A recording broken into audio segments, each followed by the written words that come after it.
Hi friends, welcome to Chammi's kitchen. എല്ലാവർക്കും സുഖമാണല്ലോ. രാവിലത്തെ ബ്രേക്ക്ഫാസ്റ്റിൻ്റെ കൂടെയാണെന്നുണ്ടെങ്കിൽ ഇഡ്ലിയുടെയും ദോശയുടെയും കൂടെയൊക്കെ, അതുപോലെ തന്നെ വൈകുന്നേരം എന്തെങ്കിലും ഒരു സ്നാക്ക് തയ്യാറാക്കുകയാണെന്നുണ്ടെങ്കിൽ നല്ല സോഫ്റ്റ് ആയിട്ടുള്ള ഉഴുന്നുവടയോ അതുപോലെ ചെറിയ ചെറിയ ബോണ്ടയൊക്കെ ഉണ്ടല്ലോ, അങ്ങനെയൊക്കെ തയ്യാറാക്കുമ്പോൾ അതിൻ്റെ കൂടെ ബെസ്റ്റ് കോമ്പിനേഷൻ ആയിട്ടുള്ള ഒന്നാണ് ഈ ചട്നി. അപ്പോൾ ഇതിൻ്റെ ഡീറ്റെയിൽസ് ഒന്നും മിസ്സാകാതിരിക്കാൻ വേണ്ടി എല്ലാവരും ഒന്ന് സ്കിപ്പ് ചെയ്യാതെ കണ്ടേക്കണം. കൂടെ തന്നെ നമ്മുടെ ഈ ചമ്മീസ് കിച്ചൻ ചാനൽ ഇതുവരെയും സബ്സ്ക്രൈബ് ചെയ്യാത്തവരാണെന്നുണ്ടെങ്കിൽ, അല്ലെങ്കിൽ ഇത് ആദ്യമായിട്ടാണ് കാണുന്നതെങ്കിൽ പ്ലീസ് ഒന്ന് സബ്സ്ക്രൈബ് ചെയ്തേക്കണേ. ആ തൊട്ടടുത്ത് കാണുന്ന കൂടി ഒന്ന് മറക്കാതെ പ്രസ് ചെയ്തേക്കണം. എന്നാൽ ശരി, നമുക്ക് വേഗം വീഡിയോയിലേക്ക് പോകാം.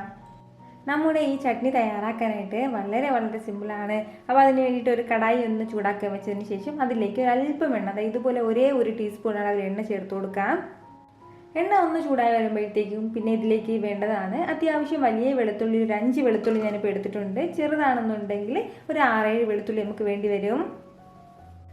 കൂടെ തന്നെ അതുപോലെ പിന്നെ നമുക്ക് വേണ്ടതാണ് ഇതുപോലെ ചെറിയൊരു പീസ് അളവിൽ ഇഞ്ചി ചെറുതായിട്ടൊന്ന് അരിഞ്ഞെടുത്തിട്ടുണ്ട്, അതും കൂടി. ഇത് രണ്ടുമായി കഴിഞ്ഞാൽ പിന്നെ വേണ്ടതാണ് ഒരു 1/2 ടീസ്പൂൺ അളവിൽ ചെറിയ ജീരകം കൂടി. അപ്പോൾ ഇത്രയും ചേർത്ത് കൊടുത്തിട്ട് നന്നായിട്ടൊന്ന് വഴറ്റിയെടുക്കാം. ഇതുപോലെ ലൈറ്റായിട്ടൊന്ന് വറുത്ത് കൊടുത്താൽ മതിയാവും. വെളുത്തുള്ളിയൊക്കെ ഒന്ന് ലൈറ്റായിട്ടൊന്ന് ചൂടായി കിട്ടിയാൽ മതിയാവും.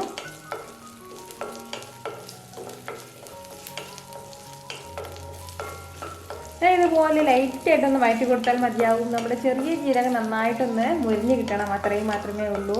അപ്പോൾ ഇത്രയും ആയി കഴിഞ്ഞാൽ ഇനി നമുക്ക് ഇതിലേക്ക് വേണ്ട അടുത്ത കാര്യമാണ് ഇതുപോലെ ഒരു 5-6 വറ്റൽമുളക് എടുത്തിട്ടുണ്ട്. നമ്മുടെ എരിവിനനുസരിച്ചിട്ടുള്ള വറ്റൽമുളക് ചേർത്ത് കൊടുക്കാം. അതുപോലെ തന്നെ ഒരു 2 പച്ചമുളകും കൂടി ആവശ്യമായിട്ടുണ്ട്, അതും ചേർക്കുകയാണ്. വറ്റൽമുളകും പച്ചമുളകും ചേർത്ത് കൊടുത്തതിന് ശേഷം വീണ്ടും നന്നായിട്ടൊന്ന് വഴറ്റിയെടുക്കണം. അതായത് വറ്റൽമുളകിൻ്റെ കളറൊക്കെ ഒന്ന് ലൈറ്റായിട്ടൊന്ന് മാറി കിട്ടണം.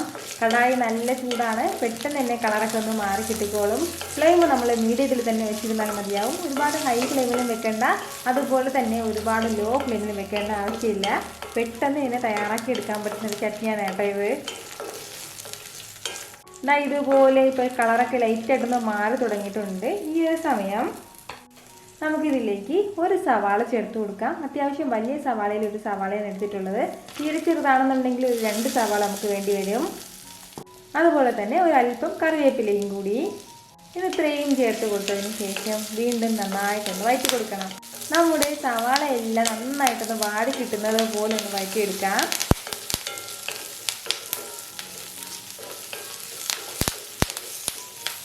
നമുക്ക് ഈ ചട്നി തയ്യാറാക്കി എടുക്കാൻ വേണ്ടിയിട്ട് നമ്മുടെ വീട്ടിൽ എപ്പോഴുമുള്ള ചേരുവകൾ മാത്രം മതിയാവും. പക്ഷേ നമ്മൾ സാധാരണ ചമ്മന്തിയൊക്കെ തയ്യാറാക്കുന്നതിൽ നിന്നും ഒരു വ്യത്യസ്തമായിട്ടുള്ള ടേസ്റ്റിലാണ് കേട്ടോ നമുക്കിത് കിട്ടുന്നത്.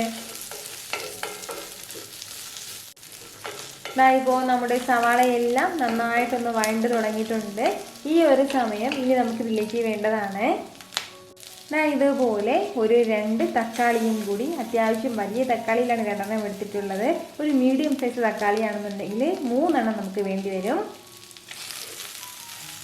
അതുപോലെ തന്നെ കുറച്ച് മല്ലിയിലയും കൂടി.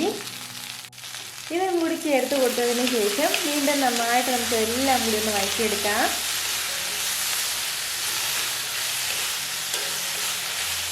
തക്കാളിയുടെ ആ ഒരു പച്ച ടേസ്റ്റ് മാറുന്നവരെ നമ്മളൊന്ന് വഴറ്റിയെടുക്കണം. അതിൻ്റെ പുറം ഭാഗം ചെറുതായിട്ടൊന്ന് വാടി തുടങ്ങണം. ഇപ്പോൾ നമ്മുടെ തക്കാളിയും നല്ലതുപോലെ ഒന്ന് വഴണ്ടി കിട്ടിയിട്ടുണ്ട്. അപ്പോൾ ഇത്രയും തന്നെ മതിയാവും. ഇത്രയും ആയിക്കഴിഞ്ഞാൽ പിന്നെ ഇനി നമുക്കിതിലേക്ക് വേണ്ടതാണ് നമ്മുടെ ഈ ചമ്മന്തിക്കും ആവശ്യമായിട്ടുള്ള ഉപ്പും കൂടി.